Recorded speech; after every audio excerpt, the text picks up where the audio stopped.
All right, welcome back, everyone, for another deep dive. Yeah. And today we're going to be talking about a game that, on the surface, it just looks like another point on the table. Right.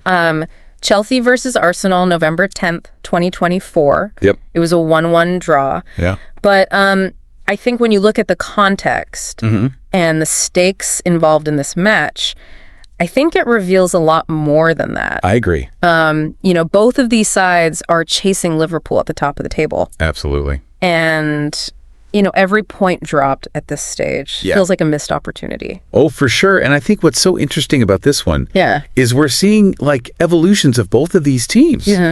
Chelsea, under Enzo Maresca, it's almost like they're a chameleon changing colors. Yeah. I mean, you look at them now, and this isn't the same sort of attack-heavy Chelsea that we've come to expect. Right. This match showed a new side to them. They had this defensive solidity. It's a much more calculated approach, and that's got people talking. Yeah, it's really like a tactical chess match, wasn't it? Totally. It felt like, you could see the managers sort of countering each other throughout that first half. Oh, absolutely. The first half was a masterclass in midfield control, I thought. Yeah. You look at guys like Enzo Fernandez and Conor Gallagher for Chelsea, instrumental, just disrupting Arsenal's rhythm. They had this blend of aggressive pressing, but also intelligent positioning. Yeah. They weren't just winning the ball back, they were anticipating Arsenal's passes, cutting off the supply to those dangerous forwards. I think back to that moment when Sterling almost set up Jackson in the first half. Oh, yeah. I mean, I was like out of my seat. It felt like they were just inches away from taking that early lead. Oh, and that was like the perfect example of Chelsea's new tactical setup, this disciplined defense that quickly turned into a counterattack. Right. I mean, you could see the frustration building in Arsenal because that Chelsea midfield, they just kept shutting them down creatively. But even with that midfield dominance, from Chelsea, right, Arsenal still had their moments. It did. Saka's run in that first half. Oh, man.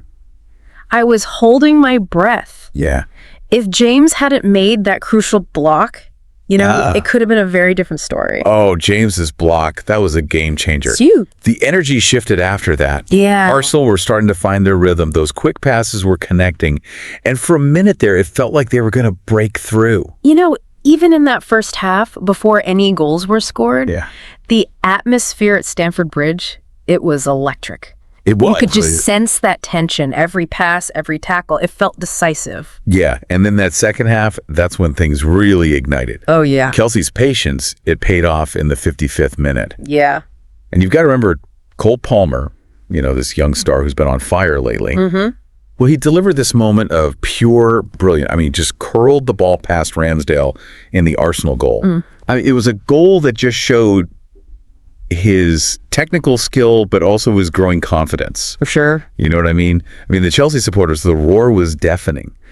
For a while there, it felt like they might just run away with it. Right. But then, just when Chelsea seemed to have everything under control, Arsenal showed why they're so dangerous, that resilience, Yeah, Pedro Neto's equalizer in the 78th minute. I mean, what a strike. Oh, man. The power, the precision, the way he found the back of the net. I mean, it was a goal worthy of winning any match. It really was. And, it's amazing to see how Neto has just become this absolutely vital player for Arsenal. I mean, he's always had that danger about him. Yeah. But this season, he's just found another gear, hasn't he? Yeah. He's not just a winger anymore. He's a complete attacking threat, scoring from anywhere on the pitch. Yeah, that goal, it just shifted the momentum completely. Oh, yeah. The crowd, they had been chanting for Chelsea just moments before.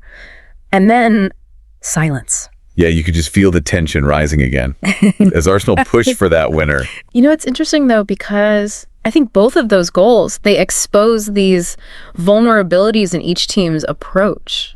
I agree. Chelsea, despite their dominance in that first half, they seemed to struggle to maintain that same intensity after they took the lead. Almost like they shifted to this more defensive mindset. Yeah. Inviting pressure from Arsenal. Do you think that's a sign of inexperience, under Maresca? Maybe. Or just maybe a lack of depth in the squad? It's possible. I mean, they definitely looked tired as the game went on. Yeah. And Arsenal, they were able to capitalize on that with their attacking options. Yeah. Could be a bit of both, Right. Remember, this is still a pretty young Chelsea side. And they're adjusting to this new system, and it's demanding a lot of energy, physically and mentally. Yeah. As for squad depth, well, I think that's something that Maresca will probably be looking at in the next transfer window. For sure. And on the flip side, Arsenal, they showed their attacking quality. Absolutely. But they missed some big chances. Yeah, they did. They had the opportunities to win that game, especially in those final minutes. For sure. But they just lacked that clinical edge in front of goal. They did. And that lack of ruthlessness, that's been a recurring theme for Arsenal this season. Yeah. I mean, they can dominate possession, they can create chances, but often they struggle to deliver that knockout blow. It's like they overthink it sometimes. Yeah. In those big moments, hesitant to take the shot, make that decisive pass. Right. Is this a mental thing they need to get past? Maybe. I mean, are they still carrying the weight of last season, coming so close to the title, only to fall short at the end? Yeah, it's possible. But I think Arteta also needs to find a way to unlock that killer instinct in his players. They need to be more decisive in the final third, more willing to gamble, take risks. It's about finding that balance between creativity and clinical finishing. Yeah. So I guess this brings us back to that question we started with. What does this draw actually tell us about Chelsea and Arsenal, about their chances in this title race? Right. Are they real contenders? Or are they still a step behind, a team like Liverpool? Well, that's the big question, isn't it? Yeah. And I think this match, it gave us a bit of both. Okay. We saw that Chelsea, they can be so organized and frustrating to play against, especially in that midfield. Right. But can they do that for the full 90 minutes? Yeah. Can they turn these draws into wins? Especially against these, top six rivals. Yeah, exactly. And Arsenal, I mean, they still have that attacking firepower. Oh, yeah. But, they're almost too predictable sometimes. In a way, yeah. I feel like teams know what to expect now. Yeah. And if you can shut down those main threats, right, they don't really have a plan B. And that's what separates the contenders from the rest. That ability to adapt, right, to change things up when it's not working. You look at Liverpool, they find ways to win, even when they're not at their best. Yeah. They have that grit, that determination. For sure. And I think that's what Chelsea and Arsenal are still missing. It's funny. I keep thinking back to those last few minutes. Yeah. Both teams so desperate for that winner, but neither of them could quite find it, Right. It was almost like they both knew that a draw wasn't enough. Yeah, and I think that's the big takeaway here. Okay. This match, it was like a perfect example of the challenges these teams face.